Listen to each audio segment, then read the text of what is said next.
Miami, Miami, Miami, Miami, Miami, Miami, Miami, Miami, Miami, Miami, Miami.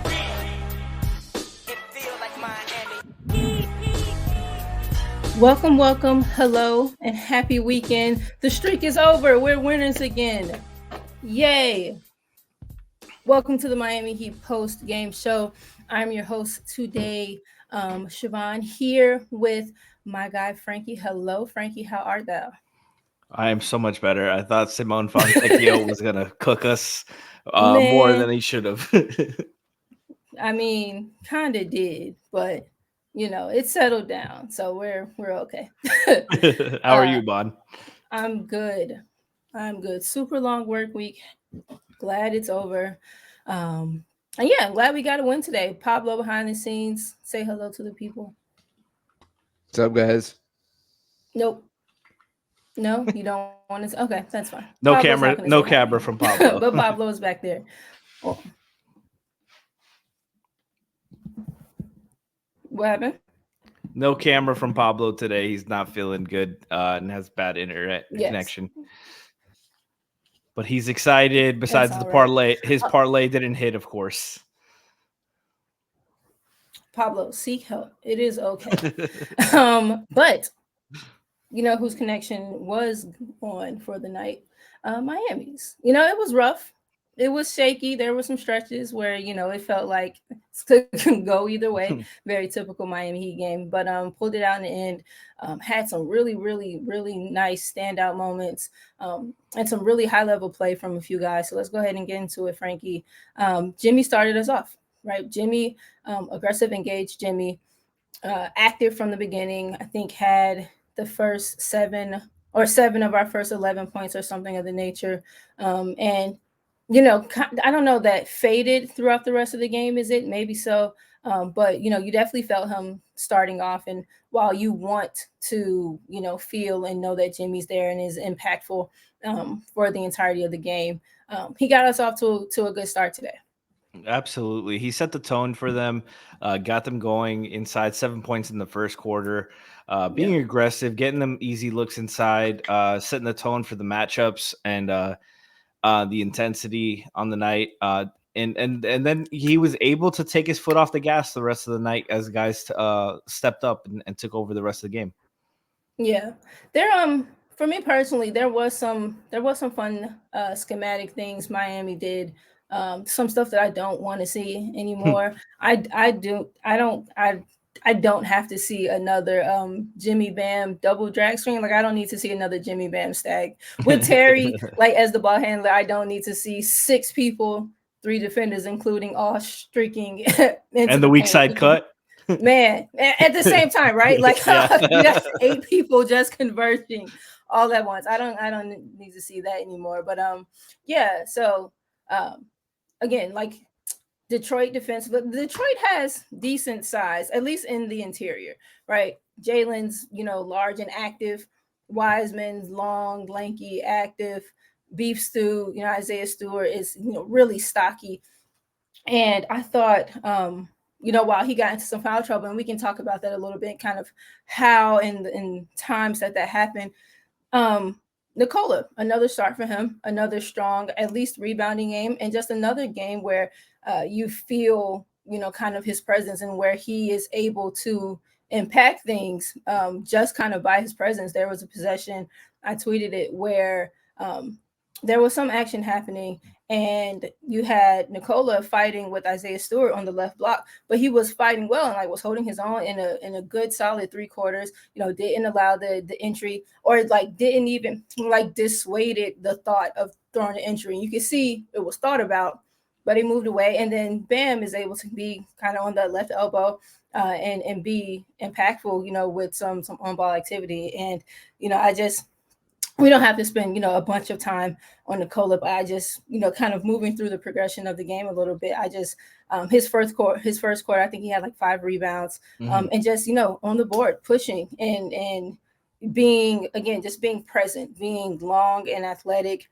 and learning to use his body more, coming into some of his strength a bit more, like you always are talking about, like using his strength on his drives. He's done that a little bit more. And, the foul trouble aside, right? Like this was another kind of good, promising type of showing from him. And I think it's important. And I don't know how much, I genuinely believe he's going to get some. I don't believe Spo with him. I think there's place for Nikola minutes come the playoffs. What and how many and in what kind of situations, I guess that's less to be, determined. But these are really solid, like he's piecing together steady, good showings of growth, of improvement, of development, and just kind of it coming together for him. Yeah, he's using his size well defensively, not jumping, not leaning, not being extra handsy. He's using his length, his verticality, but the NBA, this apparent memo that they didn't send for the league What to the hell allow the is that? physicality. Like what? They apparently didn't get the memo that Nico's in the NBA too, because he got some touch fouls and stuff. But he's improved a lot. You mentioned his drives. I think it was the third quarter where we saw some of his more on ball stuff. He took off the dribble, took it strong, and he's able to absorb the contact a lot better. And that's something we were really harping on, because he's on his drives, he was like kind of flopping a little bit, leaning, getting knocked off balance, and wasn't worried about the finish. He was able to absorb the contact, finish strong through in traffic. And that's just more progression, guys. He's 20 years old. It's great to see. But he was a big part of getting them going to the fast start. I believe it was like 11-2 start in the beginning, just moving in semi-transition, secondary breaks, and getting a lot of easy baskets. Terry, Bam, everybody got the ball going. And a great effort by the starting lineup. Everybody in the starting lineup got a steal tonight. Oh, wow. That's a fun stat. Yep. I believe Cooper Moorhead said that this was a season high 14 steals for the game for the team, and they got it with like 8 minutes left when really they let their foot off the gas. Yeah, it felt like it. They were active. They were really disruptive. Detroit did a lot of that kind of on their own. Detroit gave a lot of things. I think what did they finish? How many turnovers they finished with? The last count that I had, I think they had like 14. 17, yeah. I wanted to say 17. But yeah. I think it's so fun. So okay, I'll table that thought in my head a little bit. Nikola, foul trouble, some of those things. So Bam sits, and then you have a small pocket of Nico at the 5, right? And then you get back into some of the earlier Nico games of foul trouble and kind of just him as the backup 5 and kind of what that looked like. I feel like then it was a lot of kind of inexperience and uncertainty in kind of how to move his body. Like, like these, what do I do with these? And I think, there's much less of that now, but there was a play. Detroit was doing kind of some empty left side things. And it wasn't really extended. Like the whole thing happened between the space of like the block and the elbow. And so Nico, only size out there is, I think we were in a zone or whatever coverage we were in. He was just kind of like smack under the basket in the middle, right? Yeah. Only piece of size though, has to step up. Still is learning how to use his length in like a drop scenario, how to kind of corral and keep the ball handler under control while still maintaining kind of some contact with the big or kind of the roller. And they got the lob over him. And then I think the next possession, someone came down and kind of, he got a foul under the basket. What is other than Bam's presence when, the two of them are together, what is the difference, I guess, kind of in Nico playing at the 5 or playing as the 5 and having to deal with oncoming traffic that way versus when Bam is kind of out, but there's still thrust towards the basket for the other team? Does that make sense? Yeah, I got what you're saying. Okay. The difference between playing with Bam versus playing as a sole big. Yes. Yes. Yeah. So with Bam, he's able to be a little bit more risky. I feel like he gets to help off and know that he has more size to help, and Bam as an all-world defender, rotating and communicating better. With less size, he's the last line of defense. He's got to be more disciplined, and also he gets to play with a lot of wings. With the bench lineup, he gets to play with Caleb, he gets to play with Jaime and Jimmy most of the time. It's those three guys, and he's playing with either Patty Mills or Duncan, or it might be Tyler when he gets back. But he gets to play it a little differently because those guys are more switch defenders. And they get to corral stuff and just switch 2 through 4. And with Bam and the starters, he's it's more drop coverage, it's more mixing up coverage, it's more communication, and the offense has to divvy up what they're facing as well. So it's a little bit different, but I feel like he's doing a much better job. Like last year, it was always, you saw he was moving, his mind was quicker than his body. Yes. And that's where we were really encouraged last year. But this year, his body's catching up, and that's really encouraging with his size, with all the size he's put on, all the muscle he's put on. Just want to see it continue developing. I feel like he's I'm way more confident like him playing as a sole big than I was at any point last year. Or early on this season, even I think it's manageable, and especially when Kevin out, I don't mind it. Even if he's picking up foul trouble, I don't care. He plays. Spo doesn't want to play him 20 minutes so right. Pick up your fouls, bro. Yeah. I'm again just super happy and encouraged by his development, and just being able to see him kind of play with a freedom. And like the weight of trying to kind of break through the rotation and kind of earn Spo's trust. You don't see that on his body. You don't see that kind of in his energy anymore. And it's super beneficial, like for him and for the rest of the group. So we're moving. Before we move on, can you talk about just what his passing eyesight brings to the offense? I don't even want to say it sounds basic or it sounds minuscule, because I would hope that as an intelligent, like, viewing audience, we're able to understand, like, just having the ability to see above things, like the ability to see above defenders, and your frame being above defenders, and the ability to get the ball kind of up without having to do a bunch of different pump fakes to like get it through and around and under eyes. And it's easier to make certain types of especially like lobbing passes, shorter guys and guys like lower to the ground and having to get over a bunch of arms. You have to put so much loft over the ball, like on the ball, to get it up and over and land in a very particular pocket.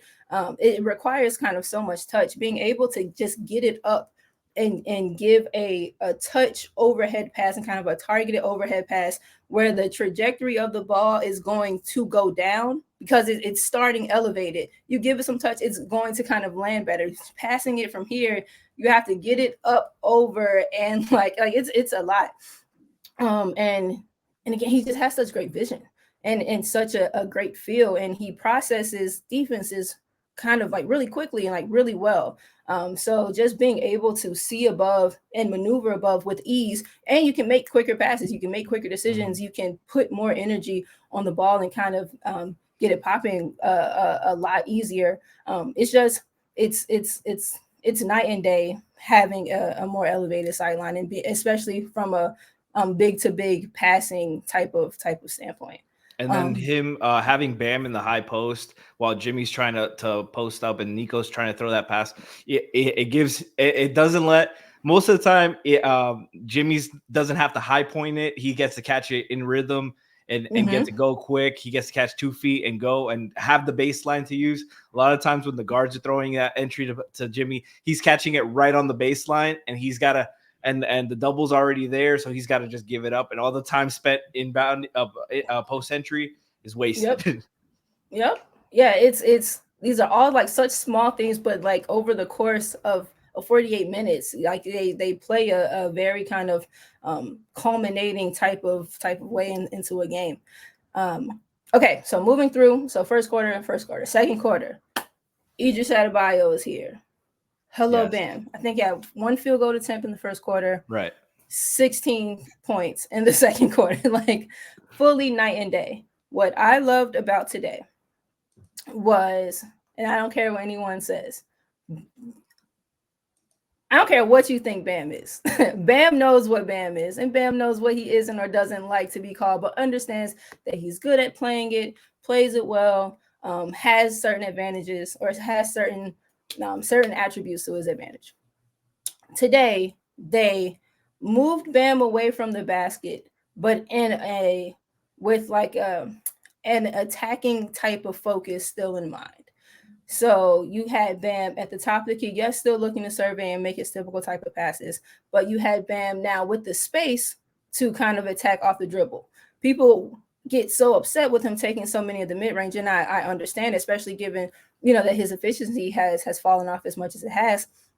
But Bam is small, and he understands, like, this is a long season. We hope to make a long run. I don't feel like getting beat up every night. I don't feel like kind of initiating from close range and having, all of the weight of big defenders kind of coming down, banging my shoulders, fucking my legs up. Like, I don't, so sometimes I'm going to take these middies. Y'all going to live with it. I want myself to make more too. I'm with y'all. But some of the shot diet stuff we're going to have to live with. But today, pulled him away from the basket. So now you open up a bigger space for him to drive. His handle isn't tight enough for him to be trying to put it on the floor too consistently from like free throw line down. It's too many hands. He's already known to keep the ball kind of low. Don't have great hands on the interior, right? So it's so crowded in there. So you bring him out. He has space to attack. He has space to still play his two-man games with the guard.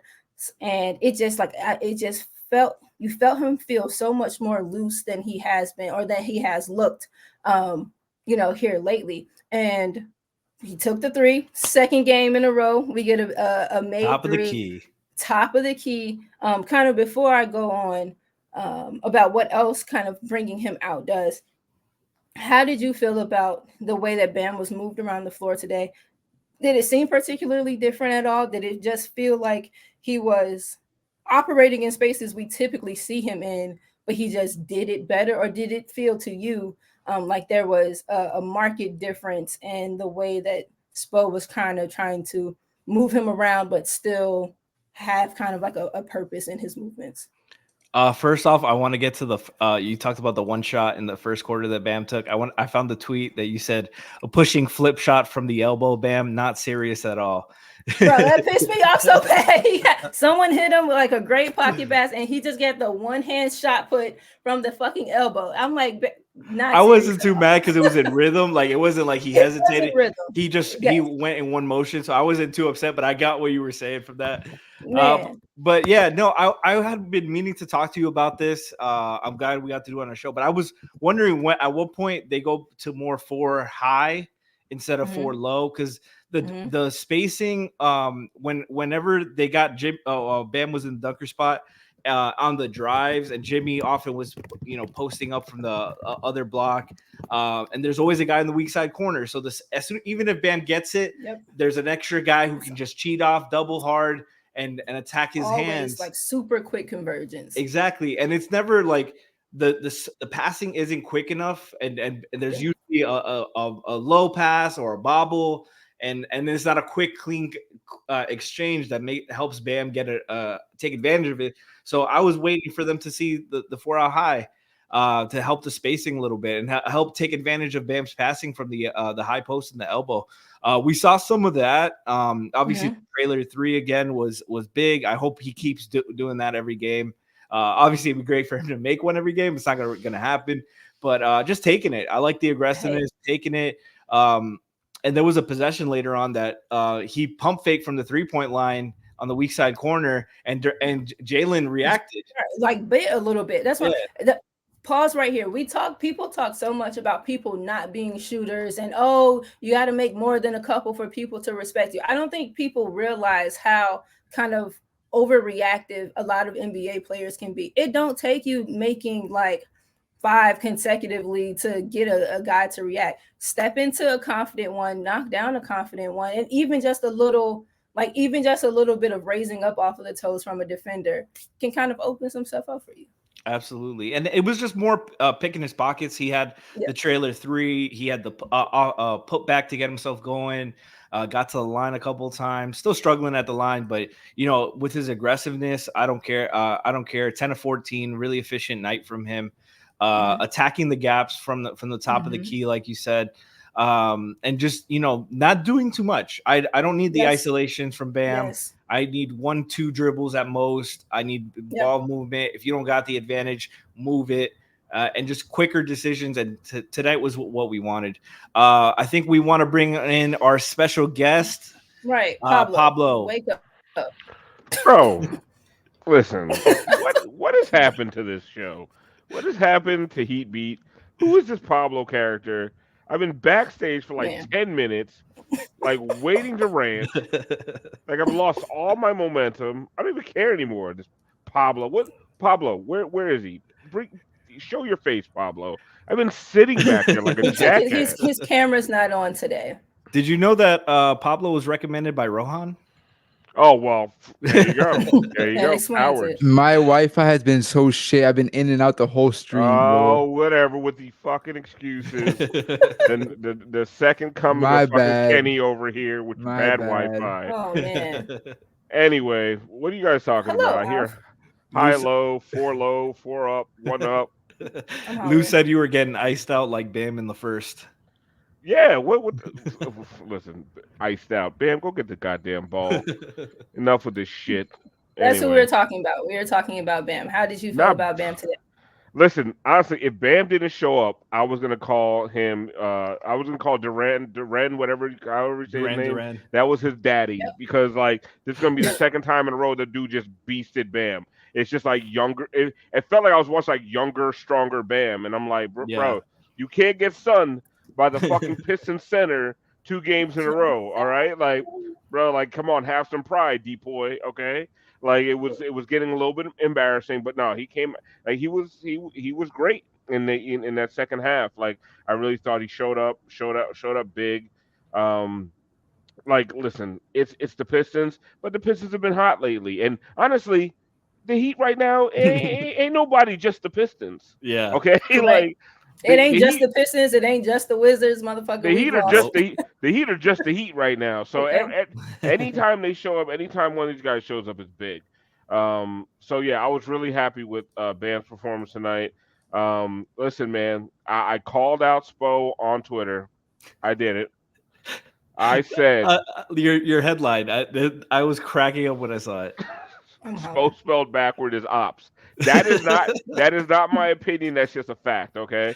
Like, listen, I called him out. I said if he doesn't fucking get his shit together, I was coming on tonight. I was gonna rip him a new one. And listen, I'm not gonna say who, but I've heard that there were reverberations around the Heat locker room and the front office. Everyone's a little shook off of how I was gonna come in tonight. But yeah, he didn't get his shit together because he played the Thomas Bryant, Patty Mills lineup to start the fourth quarter. Okay. Thomas Bryant decided to get his Shaq on, okay, and bail Spo out, and then the Pistons actually turned into the Pistons. So listen, Spo, you're still on notice, all right? you don't get a pass for this bullshit. Fair. Like he tried to sell, he tried his hardest to sell, and honestly, the Pistons and Monty Williams and Fontecchio just turned back into Fontecchio. God, I love him. God, yeah, but listen, like he doesn't get a pass for this. Like that, some of these lineups, man, like I don't know, man, they're atrocious. Like it is so hard watching this team right now. What's your worst feeling lineup? What lineup itches your ass the most? Okay, so you put out Patty Mills and Thomas Bryant out there, all right? Like just for what?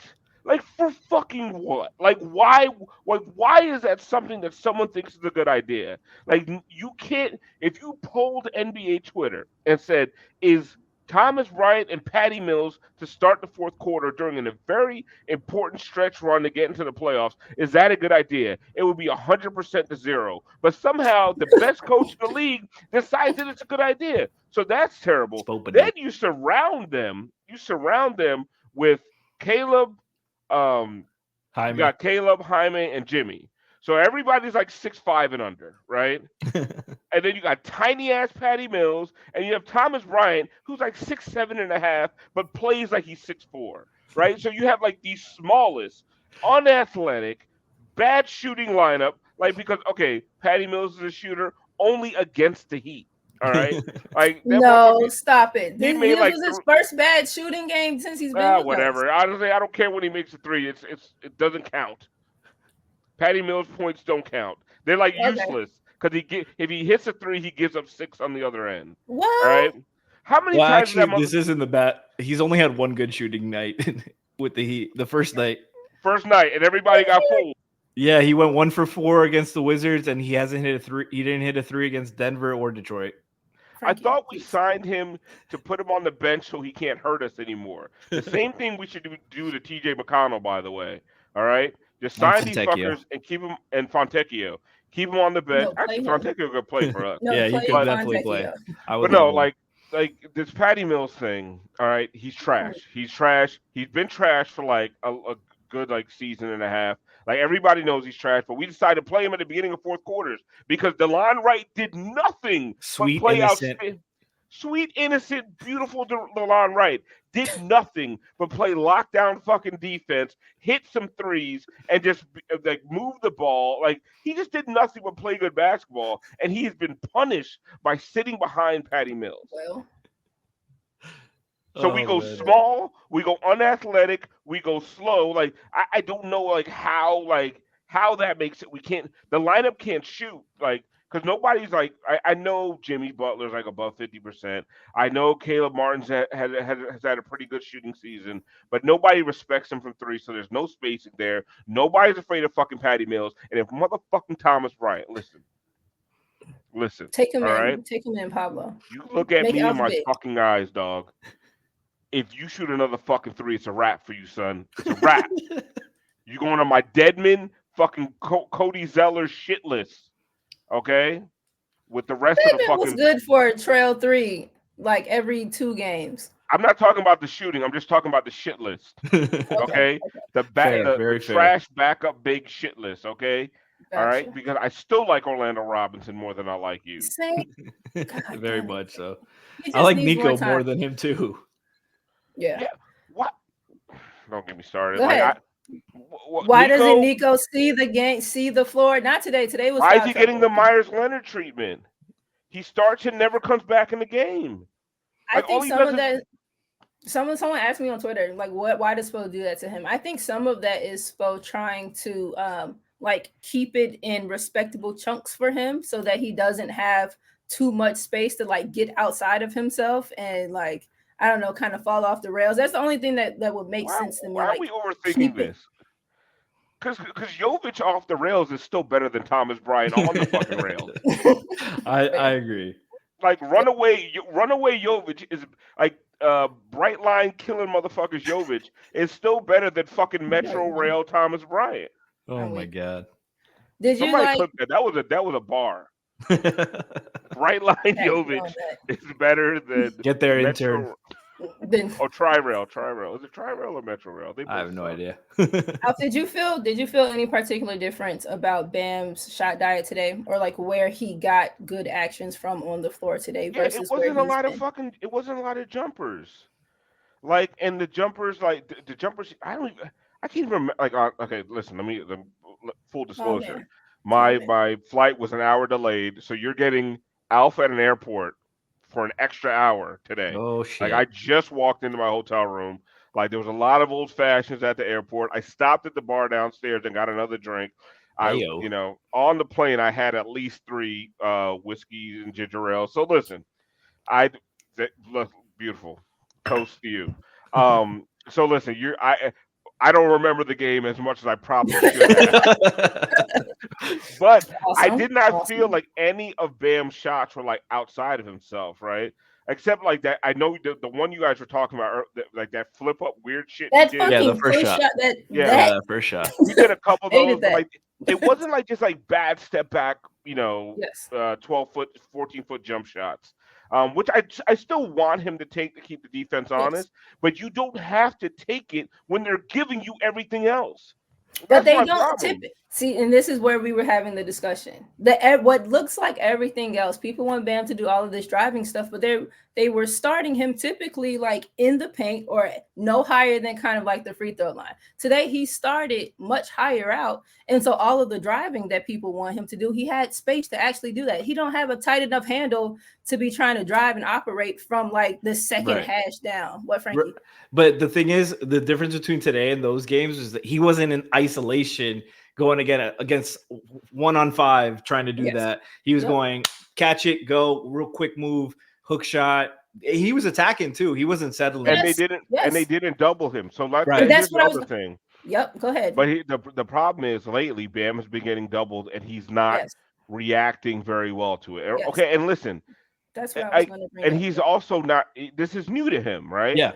It's gonna take him some time. Like, listen, Joel Embiid has been doing this for like 7 years And and just still learned. can't figure out how to pass out of a double team. All right, this should just come for fucking Bam. So it's gonna take him some time to figure that shit out. And like, and my thing with Bam has always been, as long as you do your thing on the other end, bro. Same. I'm willing to grow with you. Okay, I'm willing to deal with some of the growing pains on the offensive end as Yes. long as you lock shit down on the defensive end, right? Yep. But what I don't want Bam doing is hurting the team offensively, forcing shit. Like if you can only score 8 points because you only got 6 good shots all night, I'm fine with that. But if you score 8 points on 15 shots because you're chucking up bullshit because you're forcing things, that's when I have a problem with Bam. Right. And turning the ball over too, not passing, taking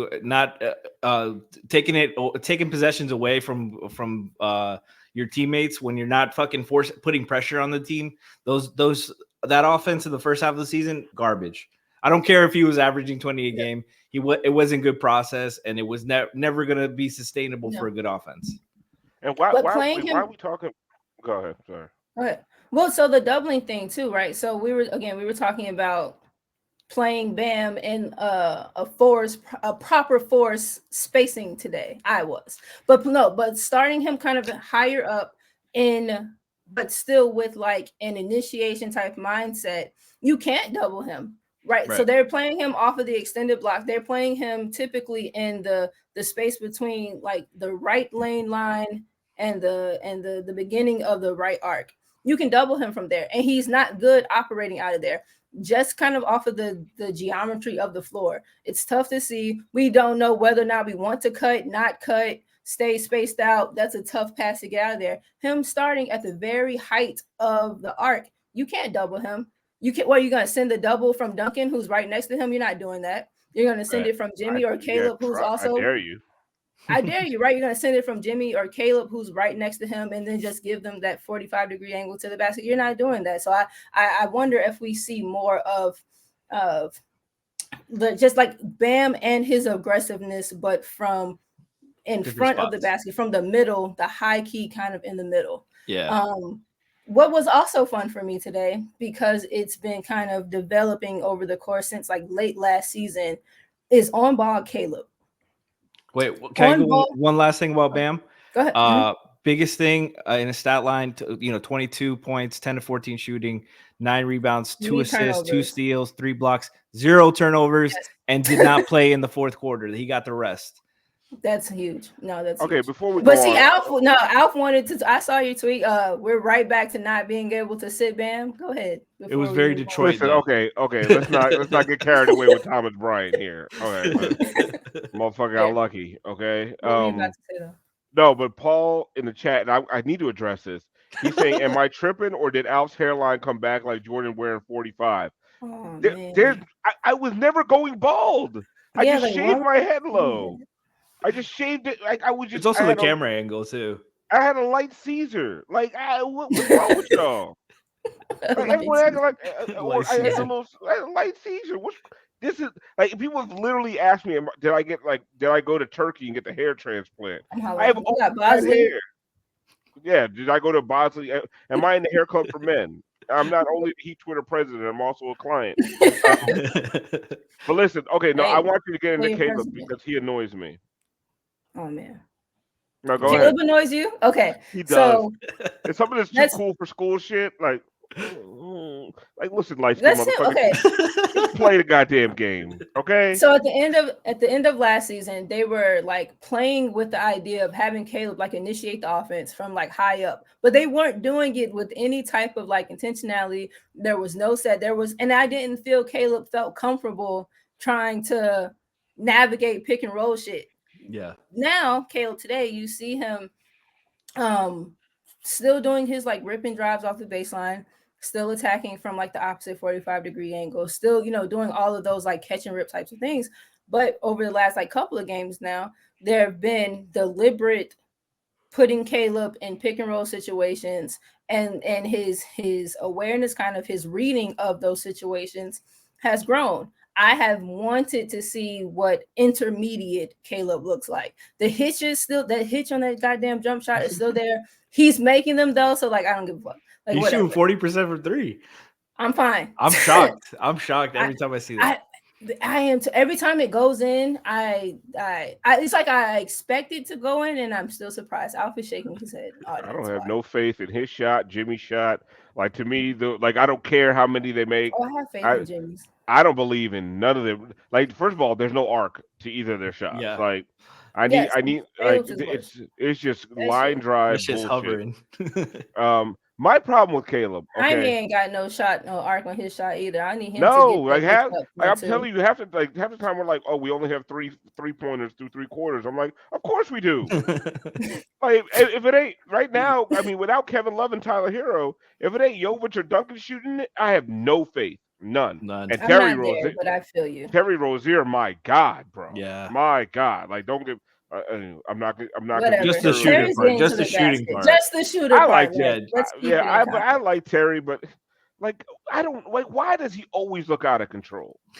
Like why He is he always doesn't. like, No, his control is it's no, he's not. far more people Listen, who look more out of control than Terry. he looks like he's about He to looks fall out of down control. on every drive. He looks out of No. control, but he's not out of control. I get what he's saying. He's not out of It's control not at all. aesthetically pleasing at all. Listen, I disagree.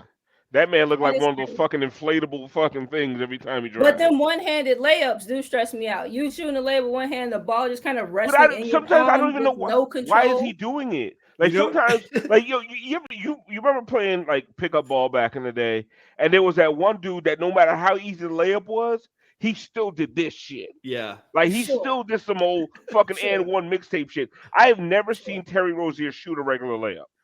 But Like never. he's so small, Everything so, is like, up. so a lot of it is having to extend, and you can kind of only extend. No, with one hand. Jalen I Brunson can't extend. Jalen Brunson got T-Rex arms. He over here shooting regular fucking layups. Why But he's can't this also built motherfucker? like a fucking small cannonball. Terry ain't built that way. Okay, but if Terry's arms are like fucking 6 feet long, why No. can't he just shoot a regular fucking layup?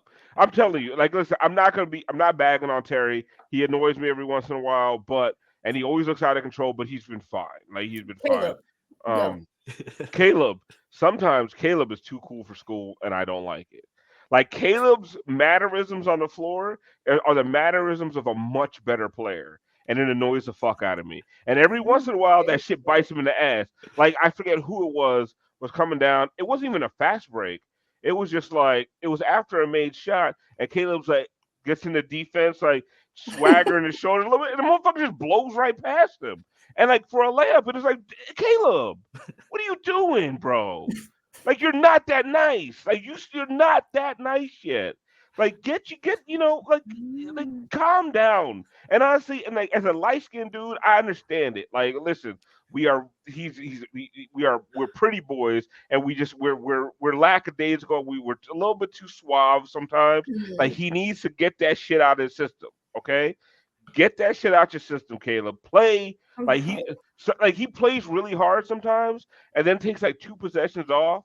Like there was one. Was it last game? He did this like really like smooth turnaround jumper, and we were down like 12, and he ripped it, and I'm like, bro, time and situation, What are you Yeah, doing, Caleb Martin? I'm hollering. You're barely Cody's brother at Yimmy. this point. Like, calm down. High usage, Caleb, Frankie. How do you feel? Pick and roll, middle third of the half court, Caleb. How are you feeling? I like that he brings downhill juice. I think he needs to work He's on the his. best. He's like our best downhill, like straight line, kind of getting there. He's kind of been it for a little while. He does this little jab step that he like extends it so long, and it's like so slow, and then he just goes. Like you're like, what is he doing? And then he just Rock the baby. he puts him to sleep a little bit. Boom, and he goes. It's still right heavy only to the right side. He even going on his left side, he's gonna contort back to the left, to the right. But he brings a lot of offense and juice and pressure that the team doesn't have. And he's converting. He took a lot. I mean, we talked about Jimmy getting going early. Caleb brought him home in the third. Him and Duncan really brought the scoring punch they needed to separate themselves from Detroit and get a little comfort, little cushion. Terry as well. Terry was good. Yeah. Yes. Yeah. I mean, a lot of these guys were good in the third. Like the third was like shockingly. They looked. It was the best. Like they looked. It wasn't even just shots were falling. They looked like. Frankie, what was your tweet? Committed. Your third quarter tweet. I don't remember. It was like, what's the opposite of third quarter? Oh yeah. It was just comfortably like executing, and it wasn't just like, oh, we're out hustling these guys, which they also brought. Defensively, their energy was good. They were sharp on their rotations, and Detroit really just kind of quit on them right there. That like they didn't not even quit, but they felt like they had no answer for them at that point. Yeah. I don't know. Go ahead, keep going. Oh no, but I was saying, but back to Caleb. I just feel like his passing, his like it's gonna be scouted eventually when he's the initiator and the pick and roll ball handler. He's just very tunnel vision, and he's better at the kickouts than hitting his pick and roll partner. So that's good, but he still needs to improve. But they love a kick out. They they love a kick out. Like they could a little dump off. Oh my god. To the roll man, like they love the fucking kick out. And then they drive and kick, and then the next motherfucker drives and kicks, and then the next motherfucker drives and kicks, and they keep driving and kicking until there's like 2 seconds left, and somebody's shooting a shitty three. Yeah, like that is driving me nuts. Like, and they clean that shit up in the third, but like at some point, like I watched Patty Mills do that today. And listen, yes, and tried to kick the shit under the basket, and they got like batted back in his face. Here's my problem. Yes, here's my problem with the coaching staff. Patty Mills never did that shit in his life. In his life, he has never made that play. Patty Mills is a terrible defender. He's weird and he's Australian, so he's fucked up. I said that. Take him out, Brass. Take him out. I said that because Siobhan loves Australia. But like Patty Mills is who he is, right? Patty Mills has never done that. Like that is a Miami Heat thing. It is taught. Like it is taught. Like that is not a Patty Mills play. And I'm like, so I know for a fact they're teaching this. They're teaching it. They're teaching it. Like they're making a point that this is smart basketball in 2024 when you're like one of the worst offensive teams in the league. They're doing it on purpose. What's funny is like some of it I kind of don't even mind, only because like first step wise he gets there. So at least Terry's one-handed layup, it comes from like a respectable height. It's just resting in the palm of his hand, so it has no control.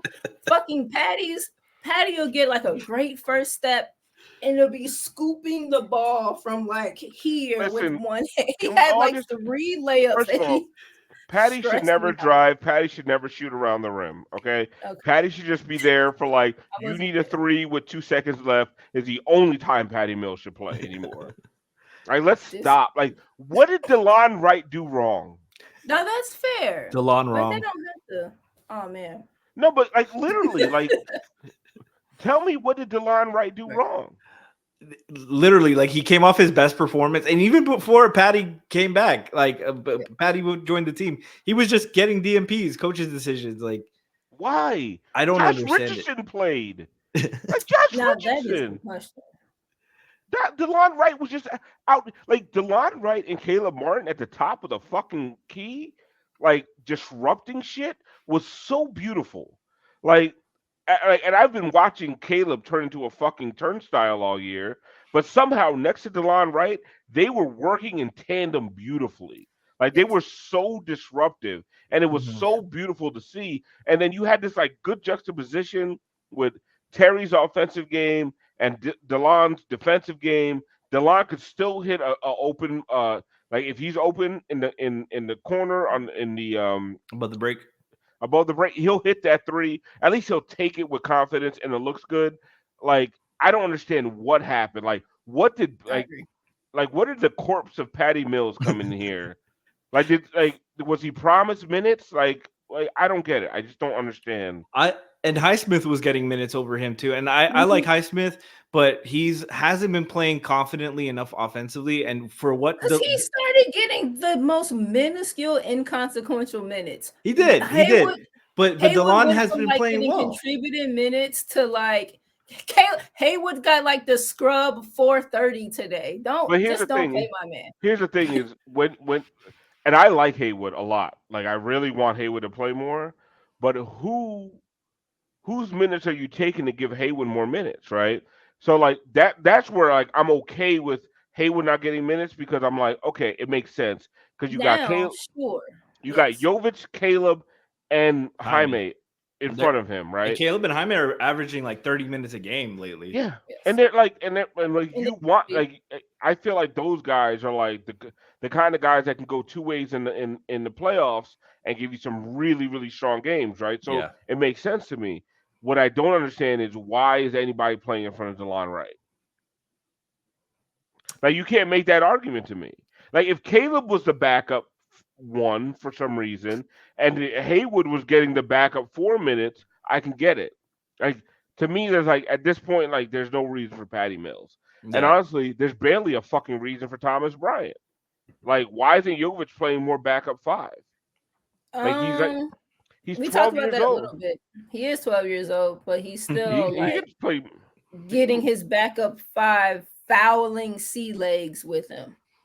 He's been playing tandem with Bam. He's been doing great things kind of on the perimeter, lengthy, corralling. You put him under the basket and like having to deal. There's a difference between like dealing with people who are already kind of stationed at the basket and going up versus like having dudes kind of driving at the basket and trying to like contend with that. But I agree, he should be getting more backup 5 minutes. Thomas Bryant played well though.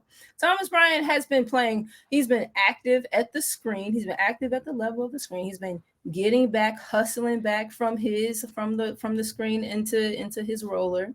Right. I'm someone I like Orlando, and I think Orlando should get kind of. I'd rather Orlando. Here's the thing: when Kevin Love comes back, it's not a problem. When Kevin Love comes back, it's not an issue.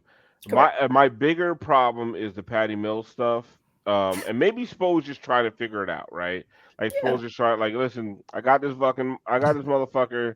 Let me see what he got. You know what I mean? He showed up. You know what I'm saying? He got in uniform. Let me see what he could do. You know, same way he did with DeLon Wright at first. Give him each of them 5 games, and let's see who performs better. The fact that we're 1 and 4. Did DeLon get 5 games? I don't even think so. I don't think so. But the fact that I think we're like 1 and 4 in Patty's 5 games, like, fuck out of here. Yeah, DeLon's played 3 games, and one of them was just taking shots right now.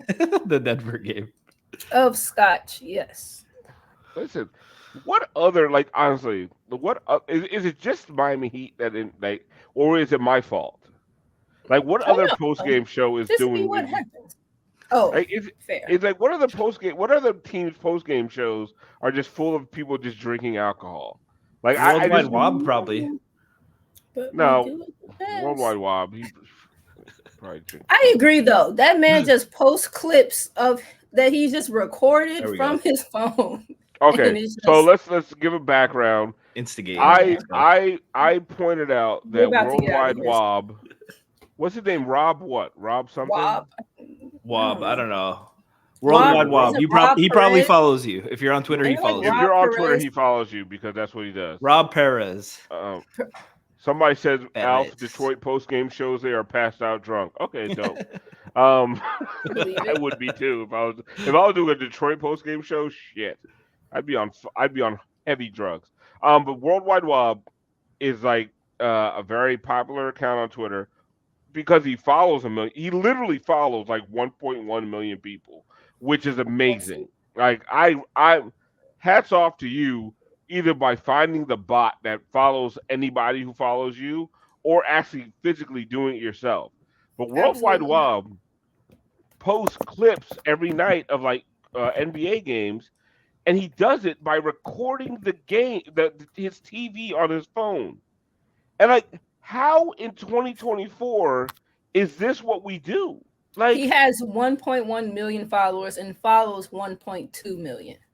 that. First of all, that is insane. That is insane. Like literally, like just something wrong with him type shit. Like they to He's a follow Knicks fan. 1.2 million people. Plus, he's a Knicks fan, which is another level of fucking sociopath. Oh, he's a real person. His pin tweet is an interview with Nas Reed. Oh, he Yeah. has Yeah, a face. yo. At one point, he was on NBA TV. Like they were trying him out, like as an actual or Really? NBA TV Yeah. or ESPN. They were trying him out as like as a real Loser. media person, and they realized he's just a loser in somebody's basement in New York. Like they realized, oh my god, this guy's a fucking weirdo. He's a creep. And then he's like, they had some interview with him. He's like, I have all these TVs set up in a V pattern so that I can record and post it as soon as possible. Bro, you're recording your TV with your fucking phone. It is not rocket science. And you're also following anybody that follows you. And the fact is, you're following 100,000 more people that actually follow you. So you're just a fucking weirdo all together, right? And then I said something about it today. It blew up. And then, like, most people were like, yeah, bro, this nigga's weird. And then it was like, there was like, apparently, there's fucking wob stands out there. Like, he's a grinder. Heads. He's a grinder. A grinder? He's on Have what? you motherfuckers never lived a day in the real world? A grinder? Because he posts a lot on Twitter? That's a grinder? Motherfuckers lay bricks. There's roofers. Like there's construction workers. I There's build people that shit for a actually living. work. Siobhan builds fucking barbecue grills. Like, what are y'all talking about? He's a grinder? A grinder. They were like, Alf, you're jealous because he has better content than you. First of all, y'all have to stop living on social media. I will never be jealous of a social media personality. Like, I have a life. Like, I have a full fucking life outside of this shit. Like, the only time I'm Baby, ever your on social wife. media is like between like my baby, like if my baby takes a nap, and like my fucking job like is giving me a break, and I'm on social media. Like, nobody's jealous of social media personalities. And the fact that you call a motherfucker that tweets a lot a grinder, Frankie, It's a real indictment on where we Frankie, are with have society. you ever really had? Have you, Frankie? You have jobs. Multiple, yes. Frankie, you've been employed. Once or twice. Okay, like a grinder, because he's like this all day recording his fucking TV. A grinder. Like, come on, bro. You know that clip of that guy in like the factory getting like covered in mud that goes viral every time the right wings. oil rig. Yeah, exactly.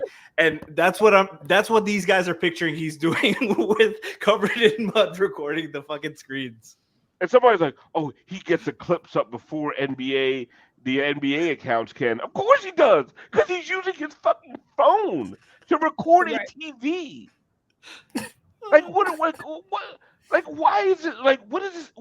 What's so innovative about this? You know what? Honestly, I am jealous because somehow this motherfucker probably is making money doing the most obvious shit I've ever heard in my life, following everybody that follows you and posting your TV screen. Like, with not a scintilla of analysis, nothing profound, and nothing thought every time provoking. he does analysis, Bond, he sounds like a fucking weirdo barbershop dude. Like I'm not doing the he's game right.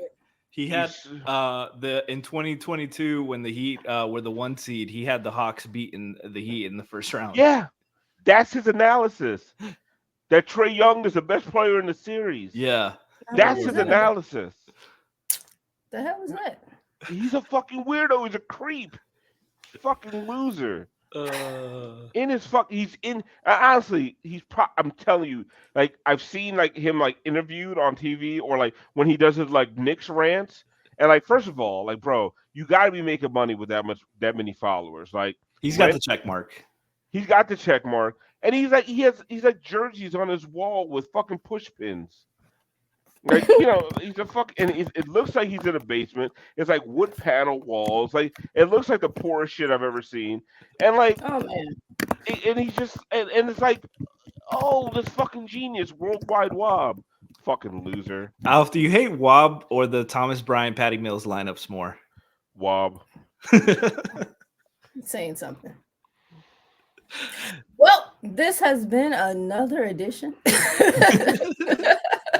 Oh my god, I feel like whoever like tunes into like the post game shows now is like, oh my god, this is so much better than Hangover Time. It's like real analysis. The people have missed you. The YouTube comments. I know, have but there's like very, some people that are probably like, oh, this is so much better. There's like real analysis. Like they really break down the game. And then they had to hear a 10-minute rant of me about Wob. No, there's a hefty amount of, oh, bring back the hot crew. Like, where's Moose? Where's Alf? Where's Kenny? Kenny don't work here no more. Where is such and such and such and such? So They missed the grinders. They missed the real grinders. Holler. Oh, he's a grinder. He's a grinder. Are you like I used to? I don't care what app he's on. I have a fucking. I literally have very fucking. I have a very demanding job, and me and Brass, who also has a demanding job, used to sit there every day trying to come up with super entertaining shit to do for Hangover Time. And this motherfucker was recording his TV, and they call him a grinder. No, he's a loser with no job. I have like 4 devices running at once when I watch a game. I'm recording on one laptop, clipping and editing the same clip on a different laptop, and like posting from a phone. I'm not Wob though. But you have a job, and you're not posting clips. You're not a grinder. I'm not grinding hard enough. You're not. You're not. I'm like not grinding hard enough. Do better, Siobhan. Yeah. Come on. Record viral clips from your phone. Get your grind right. Offered nothing but like, oh, he shook him. Got it. Yeah. Cooked. Got it. You got add more exclamation points. Right. That's what it is. Tween hezzy. More colloquialisms. Got it. But yeah, we're gonna go ahead and get her. We're at an hour. Shout out to Alf. We have Denver. We have Detroit again on Monday, and after that we have Philly. Trap game. I'm sorry, Detroit on Sunday, Philly on Monday. Oh, trap game back to back. And then Cleveland on Wednesday. So that's what our next 3 games look like. We will be here. Shout out to everyone listening to us on all of your app and streaming devices, all of those places where you can listen to your podcast. We love you. Keep downloading, keep subscribing, doing those things. The Twitch audience, we love you. You guys are fun in there. The YouTube audience, we love you guys. Alf came, made an appearance, gave you guys what you've been missing. No, really, there have been a lot of like, bring Alf back. Where's Alf? Oh my God, I hope they do Hangover Time for the playoffs. Listen, I want you to level set. This is where Alf has been. Look at this child. He got her grinding. Little angel. Okay. Take us out, Pablo. This has been great. Love you guys.